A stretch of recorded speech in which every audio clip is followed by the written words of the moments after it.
You're listening to Puma Podcast. Extreme weather events elsewhere, too. Hundreds of millions of people across South and Southeast Asia are facing soaring temperatures and drought as a heat wave grips the region. Dozens have been killed by heat stroke in Thailand alone. Authorities in the capital, Bangkok, are warning their citizens of the extremely dangerous conditions.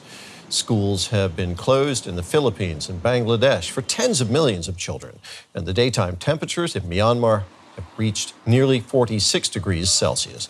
The UN has warned that deaths due to heat stroke were widely underreported, calling heat a silent killer.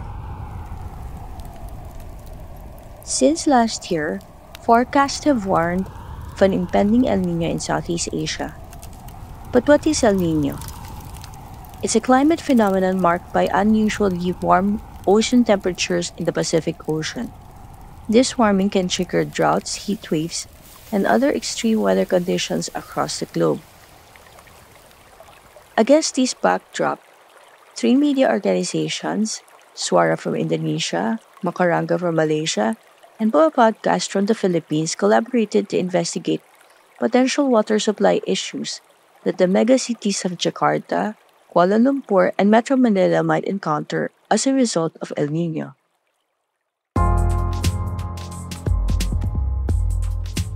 In this episode, Arcito Hidayatullah of Suara, Lau Yanghua of Makaranga, and Buju Basilio for PumaPodcast share what they found out.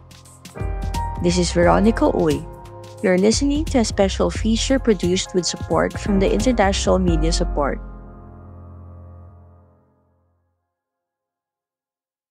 Let's start with Jakarta, which is home to over 10 million people. What is the water supply situation there? You can call me Osito. I'm from Suara.com. I'm not necessarily doing environment from day-to-day basis, but for this program, I joined the bootcamp and learned environment reporting. They claim it's more than 68% of coverage, but some researchers say that it's only 65% of coverage in the water surfaces. And still, most of the people are still complaining from time to time, and also have a problem with the water stream. They do sometimes report a leak on their pipeline, and for a month or more, there has never been any officers come to their house to fix that. That's the issue.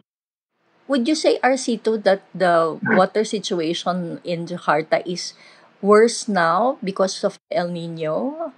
I think we haven't really have the impact of El Nino right now because the last couple of weeks between 1 or 2 days apart, we have a heavy rain actually here in Jakarta area. It's kind of hot, but not hot of El Nino, I think, because we still have heavy rainfall and cold after the rain. Now, let's talk about Metro Manila, which has a population of at least 12 million. 5 years ago, in 2019, during another El Nino event, media reported that the megacity's east zone, home to almost 7 million people, experienced a 30% decrease in water supply, leaving some areas without running water for over a week. For a time, life in these places revolved around water rationing. The crisis led to the resignation of Manila Water's chief operating officer and resulted in a $10 million fine for the company due to breach of contract. Here's Buju Basilio. He's done a lot of stories on water. Tell us about the situation of this vital resource in Metro Manila. The three dams where Metro Manila gets its water from: Angat, Ipo Dam, and La Mesa Dam. The Angat, the elevation right now is 192.48, while it's a bit low because its spilling level it's 217. La Mesa, not nearly, but it's getting there. The supply is ample, basically.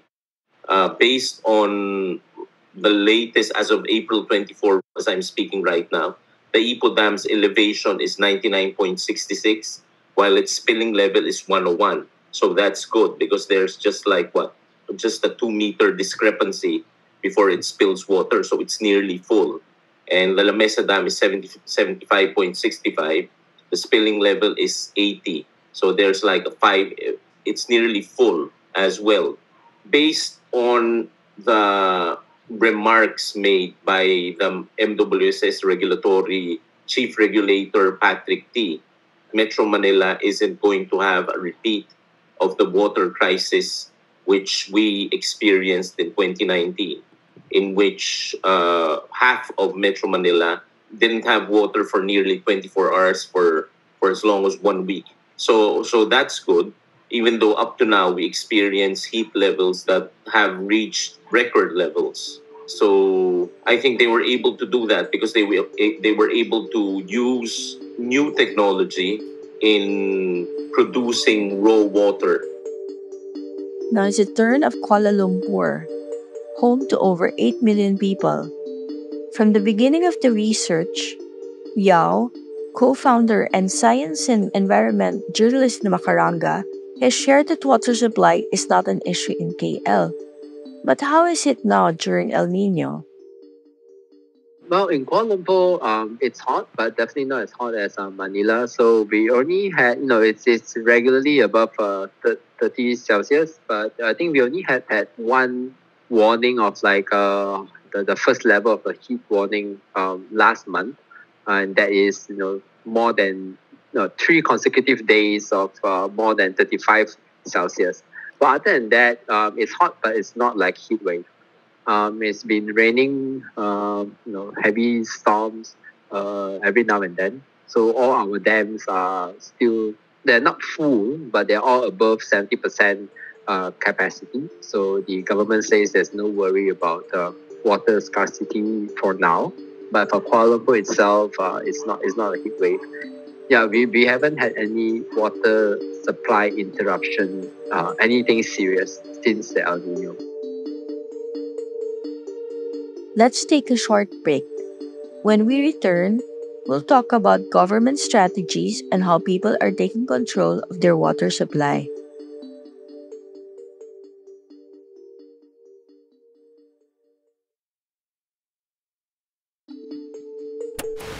Patindi ng patindi ang naranasang init sa bansa.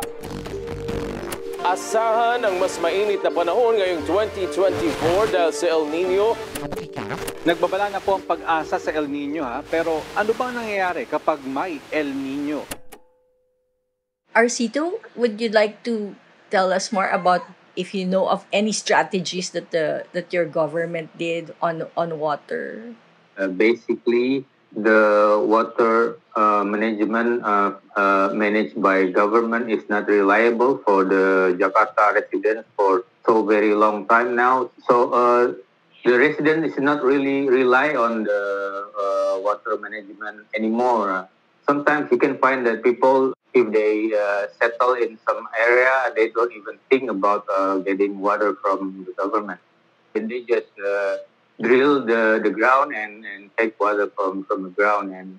And for day-to-day drink, they will just buy a bottled water. So I thought in many residents anymore, I think. But still, the government claiming that they have improved their services and that they have targets that they have planned for the next 5 years, for the next 10 years and so. But it is proven that it's not a very rapid growth in terms of water coverage for the residents. They've been looking for ways to use more of the Ciliwung River as the sources of water sources. But this is also a slow development because the condition of the water is still not improved very much yet. They have tried in some water treatment area, tried to do something about the water, and maybe a very small percent they tried to deliver this water to some area, and they claim it's already can be used by the resident, but some experts say that it's not enough. People have no choice but to adapt to the normalized water crisis situation in the still unserved parts of Jakarta and Metro Manila. Here's how Buji puts it. In 2019, when the water crisis took place, if you were living in a Manila water area in the East Zone, you were used to 24/7 water. And now suddenly it's gone. So the level of suffering that you have was really, it dislocated you in a way. Sometimes when you're used to not having any water, it's just an everyday routine. While the people who were better off, who were used to having water as soon as they turn on the faucet, it was a disaster. So there was that level of there was that, Adaptation ang tawag doon, Buji. yes, yes, there was that level of human nature that Yao also referred to. I mean, you get used to these privileges during that time. For now, the water situations in Kuala Lumpur and Jakarta seem to be unaffected by El Nino because they have rains. But for relatively rare once-in-a-year water interruptions, KL seems to be doing okay with its water situation. Why is that? In Selangor, in which of the Klang Valley is in there, and Kuala Lumpur, the water access, the water connection to the water concessionaire is near 100%. So it's 99.5 or 99.8%. Even in the rural areas, it's 99.5%. So most households would have a metered connection to water access. How did we get here? What did Klang Valley got right?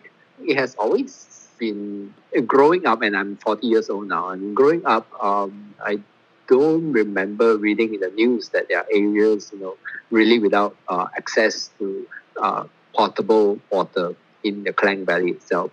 Our water is managed by the government, and of course, water is an issue very close to the heart of many people. And I guess people get angry when we don't get water. But for Jakarta, how come 30% still don't get water service from government? For Jakarta residents, I think there are lots of reasons for not having near 100% of coverage. One of that is probably bad management by the water authority. And also there has been issues like actually a couple of residents in part of Jakarta, maybe in the almost border area, they are not really recognized as Jakarta residents. So they don't have access to make identification card as Jakarta resident. Therefore, they're not able to get services, including the water services. And also, they're quite small percent of Jakarta residents, they don't really have legal homes, which means that they won't have water services for them. So there are several issues, but some experts and from organizations that I mentioned before concluded that this is just bad management from the government, which has been privatized the water service management. And when they already agreed to take it back and handle this in the government, they usually continue the privatization of the management. So that's the point of view from environment activists and experts. Is there a public outrage because of this water situation in Jakarta? Has it become a political issue? A couple of years ago, there's a demonstration in front of the city hall. A couple of dozens of Jakarta residents is bringing empty water containers in protest of not having access to the water in their area, but only small and from time to time. In the last year, I don't see any demonstration. What did Metro Manila do right after the 2019 water crisis? Now, what happened was, what the chief regulator did, besides implementing new technologies in terms of increasing water supply, was to fast track projects that would increase, however small, the water supply of Metro Manila. some of these projects were like the Hardona water treatment plant. It was also delayed, but eventually it went online, and there was another project, the Wawa Dam. They're working on that too. Of course, it also worked in our favor that the dams had, as I've previously mentioned, the reserves of the water in the dams that serve Metro Manila are ample. So I think that's good for Metro Manila. Did KL prepare for increased water demand for decreased water supply? For the state of Selangor, actually, up till 2019, we had zero water reserve margin, 0%. That means one treatment plant closed, definitely like we don't have enough water. There's no backup in terms of production capacity. The state government built 3 new water treatment plants, and they were completed in 2020. So in 2020, our water reserve margin suddenly jumped up, from zero for a few years, suddenly it jumped up to 17% or more than 15%. Now it's at 15%. I consider that a bit of like a reaction rather than forward thinking, because it was zero for a few years. Then they built it, right? It's kind of a reaction to it. But I guess it's always, they look at the demand, they project the demand, and then they try to get more of the supply. Metro Manila's experience in 2019 has led to proactive measures to ensure sufficient water supply, even in the face of extreme weather conditions like El Niño. Kuala Lumpur's ability to maintain water reserves above 70% capacity despite El Niño conditions showcases a level of preparedness and resilience in the face of potential water scarcity challenges. And a number of Jakarta residents seem resigned to the unavailability of tap water. Yeah, actually, I was saying that we haven't really, felt too much of the consequences of El Nino here in the Klang Valley. But you can also argue that El Nino is not over yet, right? And even though we do not feel the direct heat of El Nino in the Klang Valley in terms of water supply interruption, but it could still hurt us in terms of like food security or other parts of Malaysia. The paddy fields are all gone. It's like all burned, dried up. So those are definitely things that will definitely still affect us. Yeah. While each megacity faces unique challenges, the residents want sustainable water supply even in the face of climate variability. In summary, the impact of El Nino on water situation in these megacities has not been out of the ordinary that people expect from their government. Proactive measures, adequate water management, and resilient strategies play crucial roles in ensuring stable water supply even during challenging climatic conditions. Looking forward, there's always a concern about, of course, with the climate crisis, global warming, Right. that the experts are saying that even if the Klang Valley itself is not the most hard hit, it's not the hardest hit when it comes to global warming, but we would expect more extreme floods and droughts to happen, right? And so those are very hard to prepare for, and we need more water reserve margin. We need our dams to be able to replenish faster, and all of that really depends on having very good water catchment area upstream. So everything we have talked about has been really on the consumer, really close to consumer end already. But all those water have to come from upstream. We talk about dams and that dams collect the water from the river, and that even comes further upstream. So there's a concern that the water catchment area, that the forests are not. There's always a concern that they will be cleared or they'll be damaged, and we don't see it. Somebody has to be monitoring it, and it's not. And it's not just right by my house, right? And that's always a concern. And sometimes the water catchment area, the forest, is not within the same state itself. It could be in another state, right? And then that cross your jurisdiction, and that's even more of a concern. Another thing to look out for Klang Valley is, it's always been said that water is too cheap in Malaysia. And of course, human behavior, when something is cheap, we don't really treasure it. And just a few months ago, they have increased the water tariff rates. So I think I personally think that's necessary, at least to make us all more cautious of or more conscious of how we use our water, that it is not free. And when I heard Buji's podcast, where I think they had like 11% of non-revenue water, I was amazed. I was like, wow, how did they manage to do that? And, our best state, in achieving this low non-revenue water was only, I think it's still like 25%. So whatever, Manila water, is it? That one on the eastern side is doing good. I think we need to learn from that. Like, how do you even get down to like 11%? Of course, let's not do the 43%, let's do the 11%. Yeah. And that was today's episode of Teki Teki News. Again, I'm Veronica Uy. This special feature on water resource management and El Niño was made possible with the support of international media support. Pidoy Blanco edited this episode, and our executive producer is Jill Caro.